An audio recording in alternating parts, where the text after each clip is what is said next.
الحمد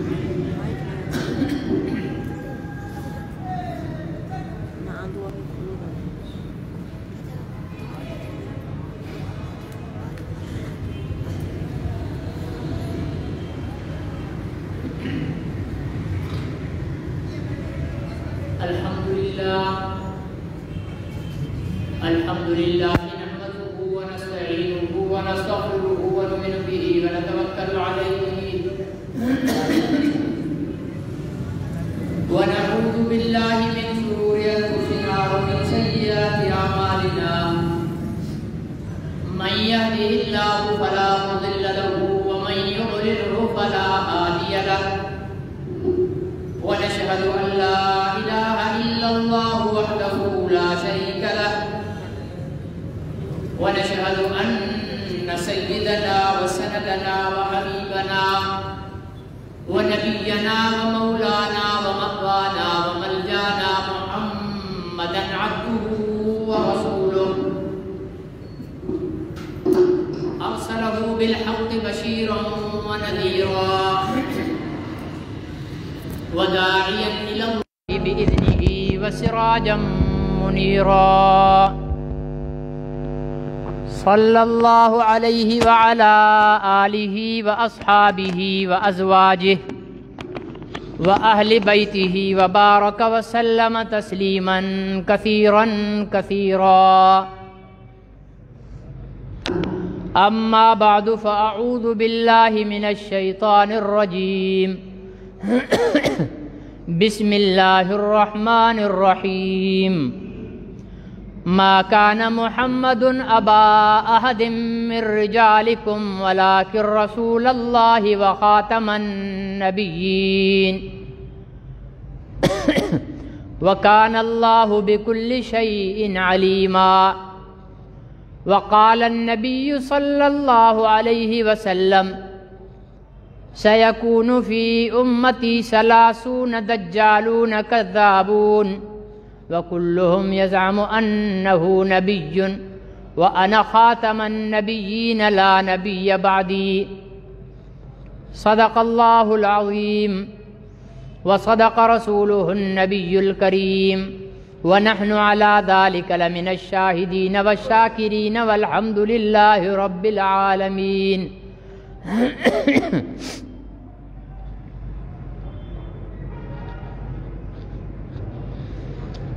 محترم بزرگوں اور بھائیوں،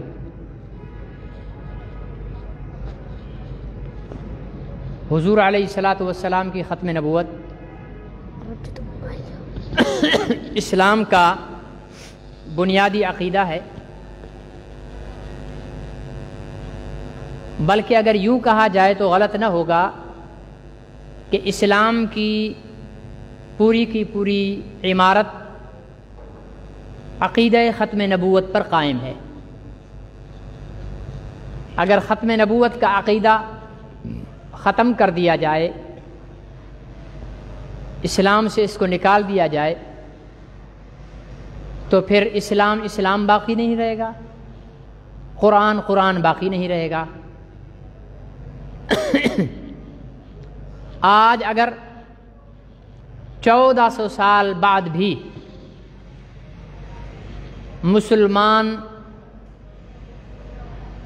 1400 سال پہلے والے طریقے کے مطابق نماز پڑھ رہے ہیں، آج اگر 1400 سال گزرنے کے باوجود مسلمان وہی 1400 سال پہلے والا قرآن پاک تلاوت کر رہے ہیں، آج اگر 1400 سال گزرنے کے باوجود مسلمان 1400 سال پہلے والے طریقے کے مطابق حج کر رہے ہیں، روزے رکھ رہے ہیں، زکوٰۃ دے رہے ہیں، اور ان تمام دینی احکامات کے اندر، مسلمانوں کے فرائض کے اندر، مسلمانوں کی عبادات کے اندر، اسلامی تہذیب اور تمدن کے اندر اگر آج تک کوئی تبدیلی نہیں ہوئی کوئی فرق نہیں ہوا فجر کی نماز اگر 2 رکعت ہی چلی آ رہی ہے، عصر کی نماز اگر 4 رکعت ہی چلی آ رہی ہے، اور 1400 سال سے وتر 3 رکعت ہی پڑھا جا رہا ہے، 14 صدیاں گزرنے کے باوجود مسلمانوں کی مسجدوں کے محراب مغرب کی طرف ہی ہیں،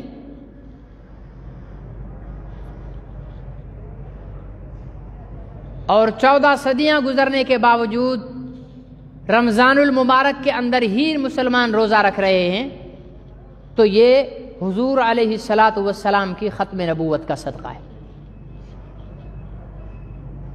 کیوں؟ اس لیے کہ ختم نبوت کا مطلب یہ ہے کہ حضور علیہ الصلاۃ والسلام آخری نبی ہیں۔ جب حضور علیہ السلام آخری نبی ہیں تو اس کا مطلب یہ ہوا کہ اب قیامت تک دین حضرت محمد رسول اللہ صلی اللہ علیہ وسلم کا چلے گا۔ کس کا دین چلے گا بھائی؟ محمد صلی اللہ علیہ وسلم کا دین چلے گا۔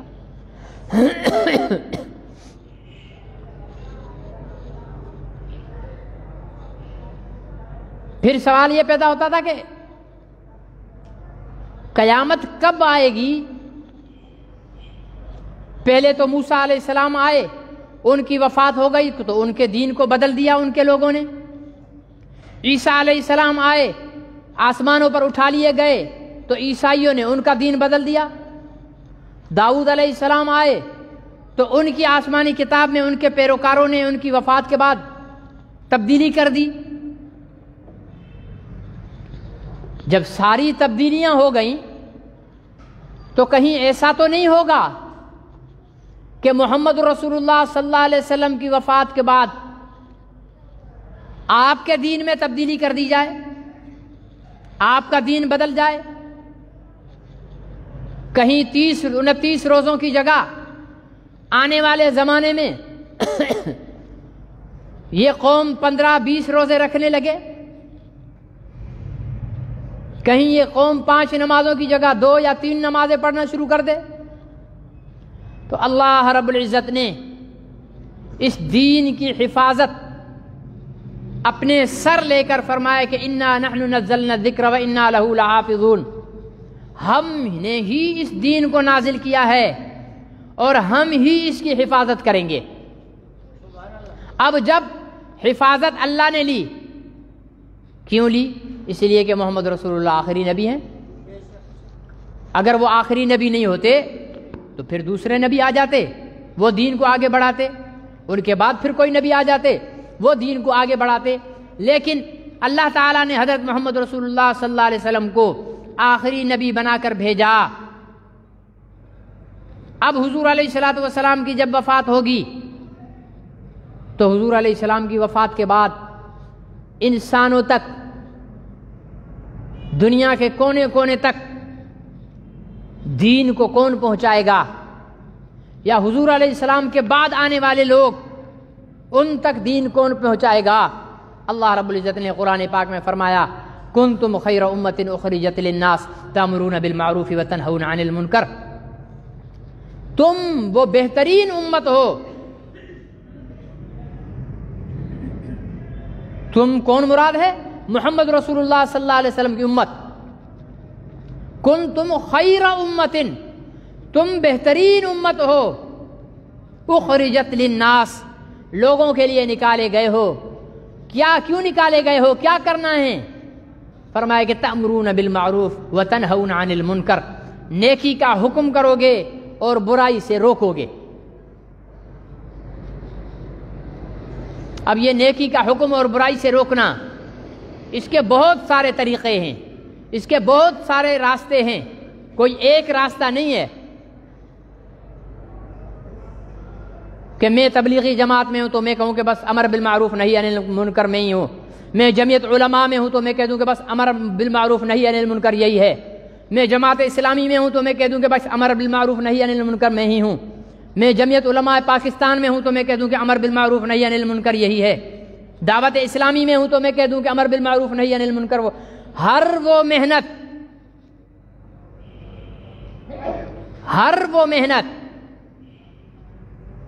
یہ اپنے پلو سے باندھ لو کہ ہر وہ محنت جو دین کو پھیلانے کے لیے کی جا رہی ہو یا دین کی سربلندی کے لیے کی جا رہی ہو، وہ امر بالمعروف نہی عن المنکر کے اندر شامل ہے۔ وہ کسی جماعت کی شکل میں ہو، وہ فرد واحد کی شکل میں ہو، حتیٰ کہ اگر آپ چلتے ہوئے گھر سے نکل رہے ہو، راستے میں دوست کی دکان سے گزرے، آپ نے اسے کہا چل بھائی نماز پڑھ، آجا نماز کے لیے، یہ امر بالمعروف ہو گیا۔ ٹھیک ہے، آپ چلتے جا رہے ہو، ویسے ہی دوست سے باتیں کرتے کرتے اس کو کہہ رہے ہو یار داڑھی رکھ لے، داڑھی رکھ لے، یہ داڑھی منڈانا حرام ہے، گناہ ہے، یہ آپ اس کو نہی عن المنکر کر رہے ہو، اس کو برائی سے روک رہے ہو۔ اس کے لیے کوئی ضروری نہیں ہے کہ جماعت بنا کر آپ کام کرو، ہر مسلمان پر فردن فردن، شوہر اپنی بیوی کو دین کی تبلیغ کر رہا ہے، اس کو نماز کا حکم کہہ رہا ہے، یہ امر بالمعروف ہے، بے پردگی سے منع کر رہا ہے، یہ نہی عن المنکر ہے، قرآن پڑھنے کا حکم کرتا ہے، یہ امر بالمعروف ہے، گانے سننے سے منع کرتا ہے، یہ نہی عن المنکر ہے۔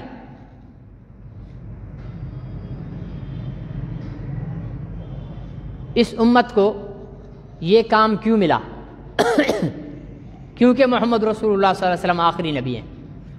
اگر دوسرے نبی آنے ہوتے تو اللہ تعالیٰ ہمیں یہ کام نہیں دیتے، کہتے کہ تم چپ کر کے بیٹھو، میں دوسرا نبی بھیج رہا ہوں۔ ہمیں یہ کام دیا ہی اللہ نے اس لیے کہ اب میرے محبوب کے بعد کوئی نبی نہیں آئے گا، اس لیے نبیوں والا کام اب تمہارے ذمہ ہے۔ ہمارے ہاں ایک بیماری ہے مسلمانوں کے اندر، جو جس تنظیم جماعت میں کام کرتا ہے نا، وہ کہتا ہے کہ بس اصل دین کا کام یہ ہے، باقی سب فالتو ہے۔ میں 4 مہینے لگا کر آ جاؤں گا تو میں کہوں گا کہ بس تبلیغی جماعت کے علاوہ تو سارا دین کا کام بیکار ہے، فالتو ہے۔ ٹھیک ہے نا جی، میں جمعیت علماء کا ممبر ہوں گا تو میں کہوں گا کہ بھائی اصل تو جمعیت ہے ساری دین، باقی تو سب فالتو ہیں۔ میں جماعت اسلامی میں ہوں گا تو میں کہوں گا اصل تو جماعت اسلامی ہے، باقی سب فالتو ہے۔ میں جے یو پی کے اندر ہوں گا، میں کہوں گا اصل تو جے یو پی دین کی خدمت ہے، باقی سب بیکار ہے۔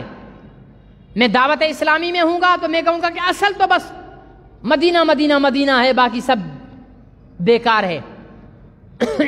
ایک بات یاد رکھ لو، یہ جتنے میں نے نام لیے ہیں، اپنی اپنی شکل میں، اپنی اپنی سوچ کے مطابق یہ جماعتیں دین کا کام کر رہی ہیں۔ ٹھیک ہے، دعوت اسلامی سے میرا مسلکی اختلاف ہے کہ وہ بریلویوں کی جماعت ہے، تبلیغی جماعت میرے مسلک کی ہے، لیکن جتنا میں تبلیغی جماعت کا احترام کرتا ہوں اتنا ہی دعوت اسلامی کا بھی احترام کرتا ہوں۔ کسی کو اچھا لگے برا لگے، مجھے اس سے کوئی سروکار نہیں۔ ٹھیک ہے نا جی، وہ بھی اپنے طور پر دین کو پھیلانے کی کوشش کر رہے ہیں۔ کبھی آپ نے سنا ہے کہ دعوت اسلامی والوں نے کہا بھائی داڑھی منڈاؤ؟ کیا کہتے ہیں؟ نماز پڑھو، داڑھی رکھو، قرآن پڑھو، نبی پاک پر درود پڑھو۔ جزوی اختلافات سے ہٹ کر بنیادی طور پر تو وہ بھی دین کی طرف لوگوں کو بلا رہے ہیں نا۔ میرے مسلک کی جماعت ہو یا کسی دوسرے مسلک کی جماعت ہو، میرے نظریے کو ماننے والے افراد ہوں یا کسی دوسرے نظریے کے ماننے والے افراد ہوں، ہر مسلمان فرد اور ہر مسلمان جماعت اور تنظیم جو جس شکل میں بھی دین کی محنت کر رہی ہیں، وہ میرے سر کے تاج ہیں۔ میں اور کچھ نہیں کر سکتا، میں ہر جماعت میں نہیں نکل سکتا، میں ہر جماعت کے ساتھ جا کر کھڑا نہیں ہو سکتا، تو کم سے کم ازروئے مسلمان، ازروئے محمد عربی صلی اللہ علیہ وسلم کے غلام ہونے کے مجھ پر اتنا فریضہ بنتا ہے کہ میں ان سب کے لیے دعا کروں، کہ اللہ جتنی بھی جماعتیں تیرے دین کی سربلندی کے لیے کام کر رہی ہیں، اسلام کی سربلندی کے لیے کام کر رہی ہیں، چاہے وہ سیاست کے میدان میں ہوں، چاہے وہ جہاد کے میدان میں ہوں، چاہے وہ تبلیغ کے میدان میں ہوں، چاہے وہ تقریر کے میدان میں ہو، میرے اللہ ان سب کے کام میں برکت عطا فرما۔ یہ دعا اپنا شیوا بنا لو، اپنی عادت بنا لو، ٹھیک ہے نا؟ مثال کے طور پر میں کام کرتا ہوں تحفظ ختم نبوت کے میدان میں اور میں یہ چاہتا ہوں کہ میں باقی سارے میدانوں میں شریک رہوں، تو اس کے لیے سب کے لیے ہاتھ اٹھا کر دعا کر لوں، اللہ میرا سارے کاموں میں حصہ ڈال دیں گے۔ یہ ٹانگ کھینچنے والی بیماری ختم کر دیں، یہ بیماری ہماری ختم ہو جانی چاہیے۔ تو میں عرض یہ کر رہا تھا کہ یہ جتنی دین کی محنتیں چل رہی ہیں یہ ختم نبوت کا صدقہ ہے، لیکن اس بات کا اظہار کوئی نہیں کرتا سوائے تبلیغی جماعت والوں کے۔ مدرسے بھی ختم نبوت کا صدقہ ہیں، لیکن کسی مدرسے والے سے آپ نے نہیں سنا ہوگا بھائی حضور علیہ السلام کے ختم نبوت کے صدقے میں نے ایک مدرسہ بنایا ہے، اس میں غریب مسافر طلباء پڑھتے ہیں، ان کے لیے چندہ دے دیں۔ ایسے کبھی سنا ہے کسی سے؟ کسی پیر صاحب نے کبھی ایسا بولا بھائی حضور علیہ السلام کی ختم نبوت کے صدقے میں نے خانقاہ بنائی ہے، آپ وہاں پر وقت لگائیں، اپنے دلوں کو اللہ کے نور سے ذکر سے منور فرمائیں؟ کبھی ایسا نہیں سنا۔ کبھی مذہبی سیاسی پارٹی نے ایسا نہیں کہا بھائی حضور علیہ السلام کی ختم نبوت کے صدقے میں مجھ پر ذمہ داری بن رہی تھی، میں نے یہ جماعت بنائی ہے، لہٰذا آپ اس جماعت میں شامل ہو جائیں۔ واحد تبلیغی جماعت ہے جو اپنے کام کی بات کرنے سے پہلے ختم نبوت کا حوالہ دیتی ہے۔ سنا ہوگا آپ لوگوں نے کیا کرتے ہیں؟ حضور علیہ السلام کی ختم نبوت کے صدقے میں ہمیں دین بھی ملا اور دین کی محنت بھی ملی، بولتے ہیں ایسے نہیں بولتے؟ یہ ہر ایک کو بولنا چاہیے، یہ مجھے بولنا چاہیے، یہ آپ کو بولنا چاہیے، کیونکہ ہمارا ایمان ہے ہی ختم نبوت کے صدقے میں۔ حضور علیہ الصلوۃ والسلام کی زندگی میں حضور علیہ الصلوۃ والسلام نے ایک پیش گوئی فرمایا کہ میرے ان قریب میرے بعد میرے امت میں 30 بڑے دجال کذاب پیدا ہوں گے، اور ان میں سے ہر ایک یہ دعویٰ کرے گا کہ وہ اللہ کا نبی ہے، لیکن میں آخری نبی ہوں، میرے بعد کوئی نبی نہیں آئے گا۔ میں بارہا یہ بات پہلے بھی آپ حضرات کو بتا چکا ہوں، حضور علیہ الصلوۃ والسلام کی زندگی میں ہی 2 جھوٹے مدعیان نبوت پیدا ہوئے، ایک اسود عنسی اور ایک مسیلمہ کذاب۔ یمن کا اسود عنسی اور یمامہ کا مسیلمہ کذاب۔ اسود عنسی کو حضور علیہ السلام نے خود لشکر بھیج کر قتل کروایا، ٹھیک ہے، اور یمامہ کے مسیلمہ کذاب کو حضرت امیر المومنین سیدنا صدیق اکبر رضی اللہ تعالیٰ عنہ نے قتل کروایا، اس کے ہزاروں پیروکاروں سمیت یمامہ کے میدان کے اندر۔ اس وقت سے امت کا یہ طریقہ رہا کہ جو نبوت کا دعویٰ کرے یا جھوٹے نبی کو مانے اس کی گردن، آپ سے کون سی کٹوا رہا ہوں کہ ڈر ڈر کر بول رہے ہو؟ جو حضور علیہ السلام کے بعد نبوت کا دعویٰ کرے یا جھوٹے نبی کو مانے اس کی گردن کاٹ دو۔ یہ اسلام کا متفقہ عقیدہ ہے۔ یہ جو قادیانی بچ گئے نا، یہ تو اس لیے بچ گئے کہ غلام احمد قادیانی کسی اسلامی حکومت میں نہیں کھڑا ہوا تھا۔ اسلامی حکومت میں مرزا غلام احمد قادیانی نے اپنی شیطانی جماعت کی بنیاد ڈالی تھی 1889 میں، 1889، اور اس وقت یہاں بر صغیر میں کس کی حکومت تھی؟ انگریز کی حکومت تھی، اور انگریز نے ہی غلام احمد قادیانی کو کھڑا کیا تھا۔ انگریز کے تحفظ میں تھا۔ 89 سے لے کر 47 تک کتنے سال بنتے ہیں؟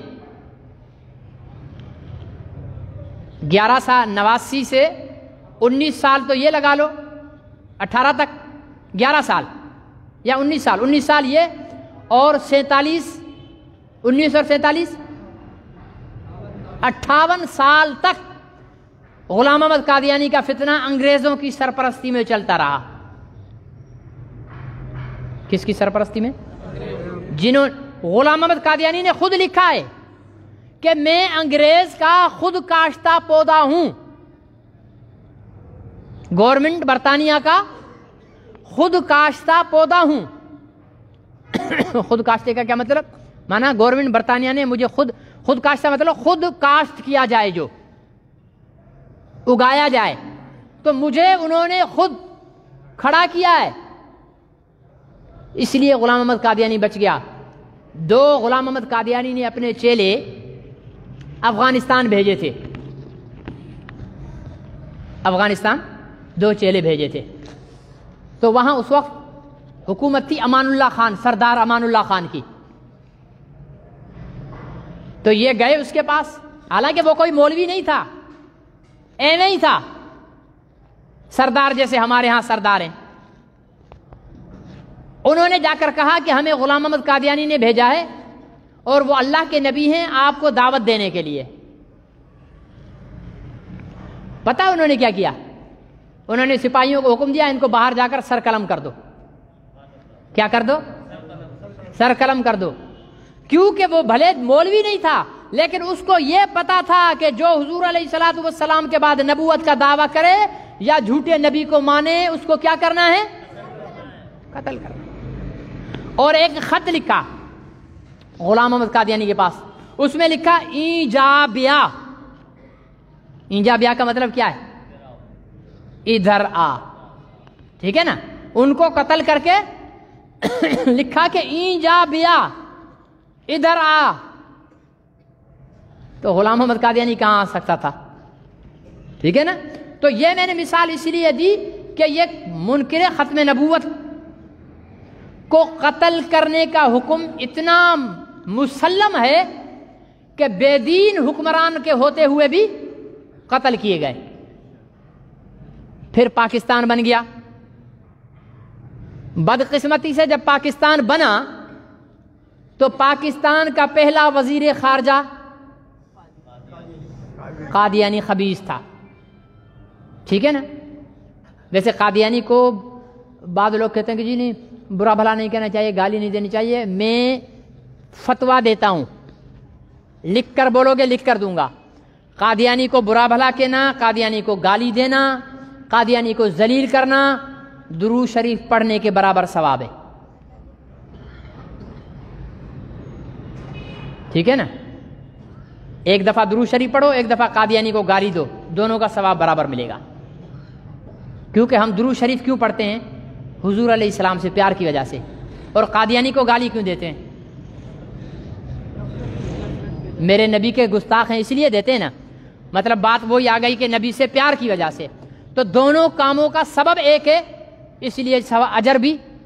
اور یہ میں نہیں کہہ رہا، یہ حضرت مولانا محمد یوسف لدھیانوی رحمۃ اللہ علیہ فرما گئے ہیں۔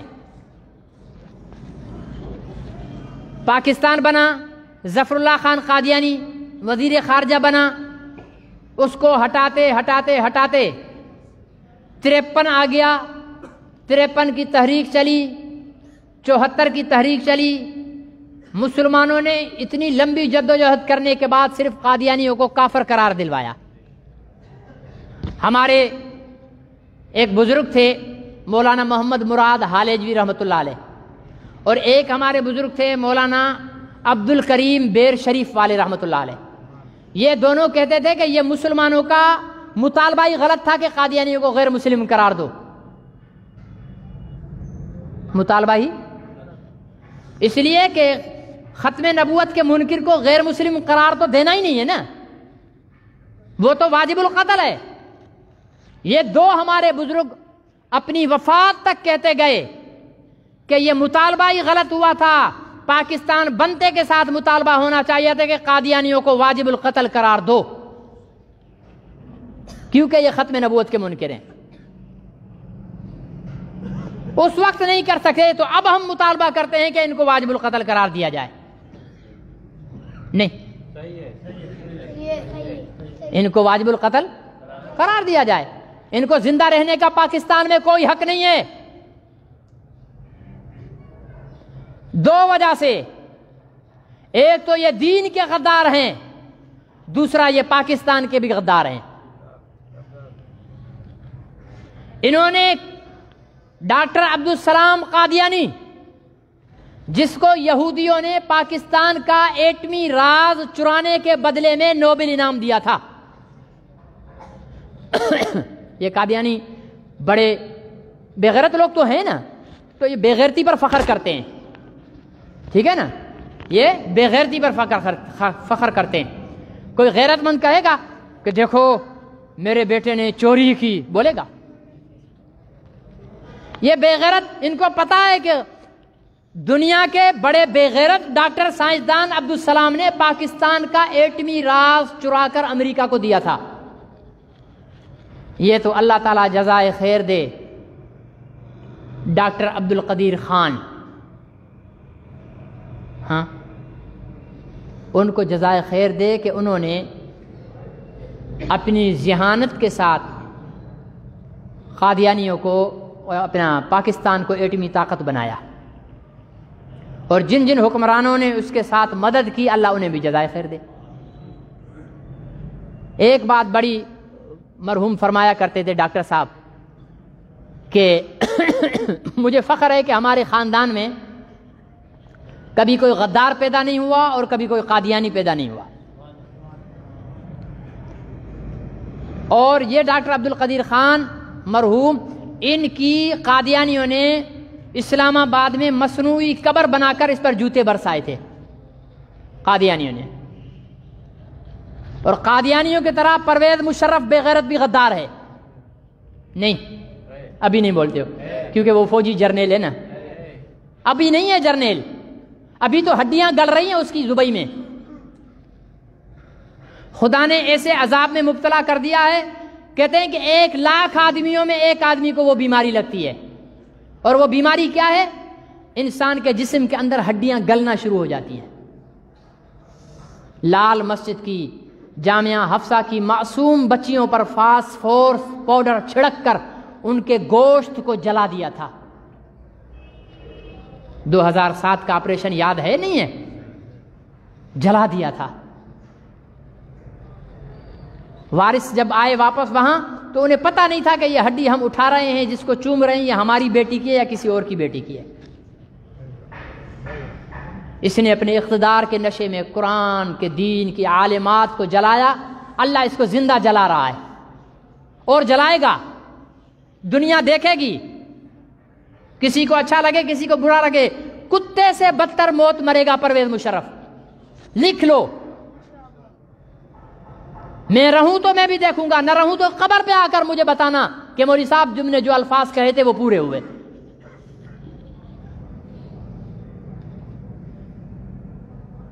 تو پرویز مشرف وہ غدار ہے جس نے ڈاکٹر عبدالقدیر خان کو جبری طور پر جھوٹا اعتراف جرم کرنے کے لیے ٹیلی ویژن پر بٹھایا تھا، یاد ہے؟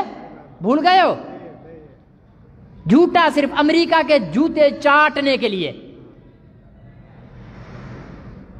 اور وہی زخم ڈاکٹر عبدالقدیر خان کو لے بیٹھا۔ ایک شخص پوری بلڈنگ بنا لے، اپنے حلال پسینے کی کمائی سے مکان بنا لے، ٹھیک ہے نا، اور اس کو بندوق تان کر کہا جائے کہ چل ٹیلی ویژن پر جا کر بول کہ میں نے یہ جو مکان بنایا ہے یہ میں نے ڈاکہ ڈال کر بنایا ہے، یہ میں نے چوری کر کے بنایا ہے، یہ میں نے خیانت کر کے بنایا، وہ تو بیچارہ جیتے جی مر جائے گا نا۔ اور پرویز مشرف، اس کی بیوی قادیانی تھی، اس کی بیوی قادیانی تھی، ظاہر ہے جس کی بیوی قادیانی ہے تو شوہر مسلمان ہوگا کیا؟ شوہر مسلمان، اور اگر قادیانی بیوی کو کوئی مسلمان قادیانی سمجھ کر اپنے پاس رکھے تو وہ مسلمان رہے گا؟ اس لیے پرویز مشرف مسلمان بھی نہیں۔ اب یہ قادیانی ہمارے ملک میں جیسے یہودیوں نے عرب ملکوں پر اپنے پنجے گاڑے ہوئے نا، یہ قادیانیوں نے اس طرح بر صغیر میں اپنے پنجے گاڑے ہوئے، لیکن انشاءاللہ ان کے پنجے کترنا ہم جانتے ہیں۔ انشاءاللہ نہیں بولتے نا، ہے نا؟ میں کون سا ابھی آپ کو کچھ دینے لگا ہوں کہ چلو جاؤ کترنے لگ جاؤ، ارادہ تو کر لو، اللہ کام بھی کروا لے گا۔ ان کے پنجے کترنا بھی جانتے ہیں اور کتریں گے بھی۔ ایک قادیانی تھا، اس کا نام تھا ابو بکر خدا بخش نتھوکا۔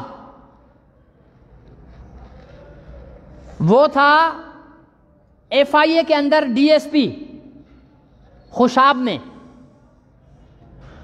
خوشاب کے پاس وہاں ایک علاقہ ہے جہاں پر مسلمانوں کا ایٹمی پلانٹ پاکستان کا لگا ہوا ہے، وہاں کی قریب کی ایٹمی پلانٹ کے آس پاس کی زمین اس حرام زادے نے خرید کر قادیانیوں کو الاٹ کی ہے۔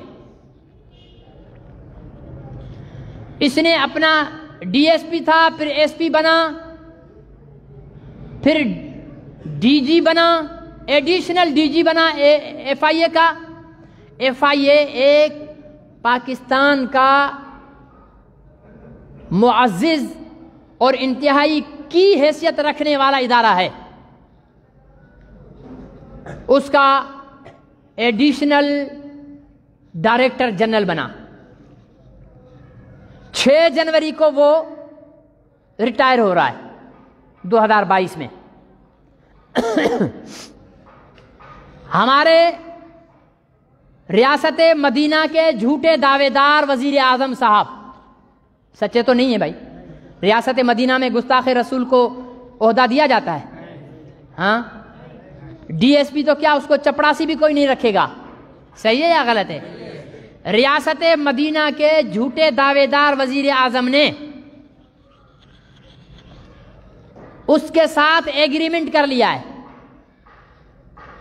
سپریم کورٹ نے ایک آرڈر جاری کیا ہے۔ کس نے؟ سپریم کورٹ نے آرڈر جاری کیا ہے کہ جب کوئی ریٹائر ملازم ہو جائے، کوئی بھی سرکاری ملازم جب ریٹائر ہو جائے تو اس کو ایکسٹینشن نہیں دو، اس کی مدت ملازمت میں اضافہ نہ کرو، ریٹائر ہو گیا گھر بھیج دو۔ اب مدینہ کی ریاست کے جھوٹے دعوے دار اور گپو وزیر اعظم، صحیح غلط تو نہیں کہا؟ گپو کون ہوتا ہے؟ وہ جو زیادہ گپے مارے، ہے یا نہیں؟ گپ ماری کے 1 کروڑ کیا دوں گا؟ 1 کروڑ نوکریاں، 50 لاکھ بے روزگار کر دیے۔ گپ ہے یا نہیں ہے؟ کہا کہ 50 لاکھ گھر بناؤں گا، 10 لاکھ سے زیادہ لوگوں کو بے گھر کر دیا۔ گپ ہے یا نہیں ہے؟ کہا کہ میں ریاست مدینہ قائم کروں گا، گستاخ رسول آسیہ ملونہ کو باعزت بری کر کے باہر بھیج دیا۔ گپ ہے یا نہیں ہے؟ تو یہ ہمارے محترم گپو وزیر اعظم صاحب، انہوں نے اپنے آقاؤں کی آشیرواد لینے کے لیے، کیونکہ جناب کی پارٹی اکثریت اتنی نہیں ہے کہ وزیر اعظم بنے، ان کو تو وزیر اعظم بنایا ہی عالمی طاقتوں کے ایجنڈے پر گیا ہے تاکہ یہ ختم نبوت کا بل ختم کرے۔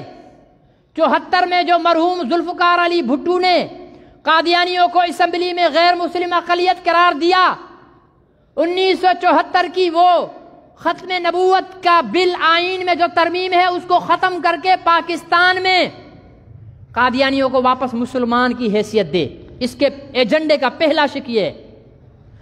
دوسرا شق اس کا یہ ہے کہ پاکستان میں توہین رسالت کا جو قانون ہے اور اس کے ساتھ جتنی بھی مذہبی شقیں ہیں آئین کے اندر، سب کو ختم کر دو۔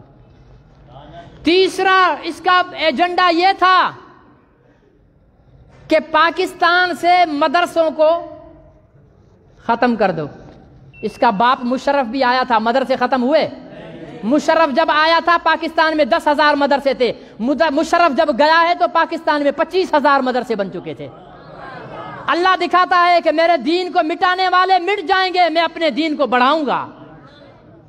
کوئی مائی کا لال پیدا ہی نہیں ہوا جو مدرسوں اور مسجدوں کو مٹا سکے.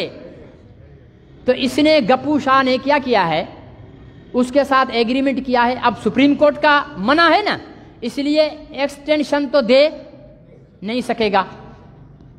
اب اس نے قادیانی کو نوازنے کے لیے 12 سال کا ایگریمنٹ کر رہا ہے کہ اس ابو بکر خدا بخش نتھوکا قادیانی کو ریٹائرمنٹ کے بعد 7 جنوری سے FIA کا ایڈوائزر مقرر کر دیا جائے گا. لعنت آج سے ڈالتے ہو, مزے کی نہیں ڈالتے ہو. جس کو قادیانیوں سے نفرت ہے وہ لعنت ڈالے, جس کو نہیں نفرت نہ ڈالے. جس کو جتنی زیادہ نبی پاک سے محبت ہے وہ نبی کے دشمن قادیانیوں پر اتنی زوراور لعنت ڈالے. ہم مر سکتے ہیں, ہم جانیں قربان کر سکتے ہیں, ہم بچے یتیم کروا سکتے ہیں, ہم اپنی بیویوں کو بیوہ کروا سکتے ہیں, لیکن محمد عربی کی ختم نبوت کے غدار کو پاکستان میں برداشت نہیں کر سکتے. پورے ملک میں عالمی مجلس تحفظ ختم نبوت نے اس گپو شاہ کی اس قادیانیت نوازی کے خلاف صدائے احتجاج بلند کی ہے. اور آج جمعے کے دن, جمعے کی نماز کے بعد پاکستان کے تمام بڑے شہروں میں اس کے خلاف احتجاجی مظاہرے ہو رہے ہیں کہ جو محمد رسول اللہ کے مقابلے میں غلام احمد قادیانی کو محمد رسول اللہ کہے وہ FIA کا ایڈوائزر کیسے بن سکتا ہے؟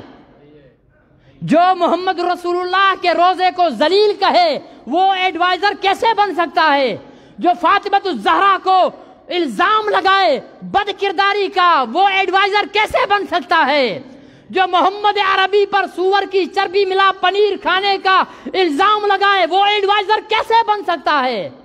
ہم ہندو کو ایڈوائزر برداشت کر لیں گے, عیسائی کو ایڈوائزر برداشت کر لیں گے, یہودی کو ایڈوائزر برداشت کر لیں گے, سکھ کو ایڈوائزر برداشت کر لیں گے, کمیونسٹ کو ایڈوائزر برداشت کر لیں گے, مر جائیں گے قادیانی کو نہیں برداشت کریں گے. صحیح ہے یا غلط ہے؟ ابھی نماز کے بعد, ابھی تو آپ نے بلند آواز سے کہہ دیا, اب آپ کے ایمان کا پتہ چلے گا.